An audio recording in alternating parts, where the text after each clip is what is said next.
Manuel Bartlett es uno de los políticos más impresentables en México. Su nombre es sinónimo de componendas, de arreglos en lo oscurito, de viejas y corruptas prácticas, de míticas historias de crímenes y venganzas. Por eso, cuando el presidente Andrés Manuel López Obrador lo designó director de la Comisión Federal de Electricidad, la clase política de México se pasmó. El hombre que en campaña prometía desterrar la corrupción, despachaba ahora en Palacio Nacional de la mano de un prototípico dinosaurio priista con un mítico pedigrí de ilícitos. ¿Qué le debe Andrés Manuel a Bartlett para que tenga que cargar con esa cruz de ignominia y desprestigio a su reformador gobierno de la Cuarta Transformación? Fue entonces la pregunta más socorrida. Quizás el primer punto de contacto histórico entre los dos personajes se da en Tabasco. Cuando el ahora presidente nació en Macuspana, en 1953, el gobernador era Manuel Bartlett Bautista, padre del ahora miembro del gabinete de la Cuarta Transformación. La Hermandad de la Tierra llama. Educado en las mejores universidades de México, Francia y Gran Bretaña, Bartlett fue secretario auxiliar de otro tabasqueño, Carlos Alberto Madrazo.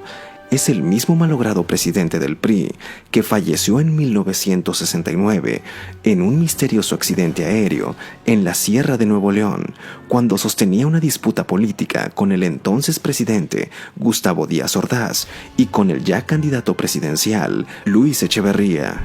Pero la fortuna comenzó a sonreírle a Bartlett cuando Mario Moya Palencia, secretario de Gobernación, lo designó director general de gobierno. Bartlett alcanzó la Secretaría de Gobernación con Miguel de la Madrid, en donde aparece en la primera fila en dos de los más negros episodios del sexenio. 1. El asesinato del periodista Manuel Buendía, atribuido a su subalterno José Antonio Zorrilla Pérez, director de la Federal de Seguridad. Y 2. La famosa caída del sistema de conteo de votos que permitió el margen suficiente de tiempo para asegurar el triunfo del priista Carlos Salinas de Gortari en la elección presidencial de 1988. Fue su secretario de Educación. Sin embargo, existe un episodio poco recordado que se dio en el sexenio del panista Vicente Fox y que vinculó directamente a Bartlett con el famoso Pemex Gate. Un episodio que no registra el presidente López Obrador en sus discursos contra la corrupción que siempre invoca sobre el viejo sistema. Fue aquel escándalo que en el año 2000 exhibió cómo Pemex le entregó 1.500 millones de pesos al sindicato petrolero que presidía Carlos Romero de Champs.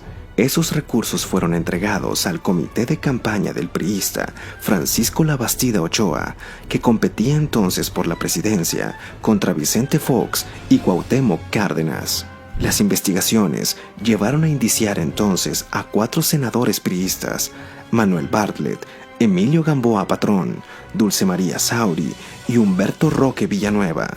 Los 4 fueron obligados a rendir declaración ante la Procuraduría General de la República el 20 y 21 de octubre del 2002. Bartlett, una y otra vez, se declaró inocente, igual como en su momento se deslindó del asesinato de Manuel Buendía o de la caída del sistema de 1988.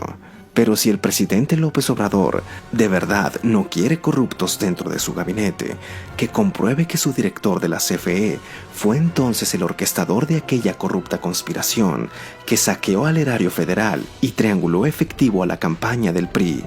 Comprobarlo es muy sencillo. Que busque a los presidentes de los comités de financiamiento del PRI en los 32 estados, que en las semanas anteriores a la elección presidencial del 2000 se reunieron personalmente con Bartlett. Él los convocó. Son demasiados testigos. El hoy director de la CFE fue entonces el responsable de distribuirles el efectivo necesario a cada estado para operarle al candidato Labastida la estrategia territorial el día de la elección. Si a eso se le suman el tráfico de inmuebles durante su paso por la gubernatura de Puebla, los 800 millones de pesos en fortuna amasada al amparo de su pareja Julia Abdala y los negocios familiares, que incluyen el más reciente episodio de los 31 costosos ventiladores para el coronavirus, adjudicados a su hijo León Manuel, El discurso contra los corruptos e influyentes del pasado se le viene abajo a la Cuarta Transformación. Bajo la óptica de ese personaje oscuro, es que se debe evaluar el albazo que de la mano de la secretaria de Energía, Rocío Nale, le recetaron el sábado pasado a la CFE al revocar las inversiones de las energías renovables. Por eso la pregunta, ¿qué le debe el presidente López Obrador a Manuel Bartlett como para ignorar tan oscuro pasado y aceptar tan incierto futuro? Indefendible.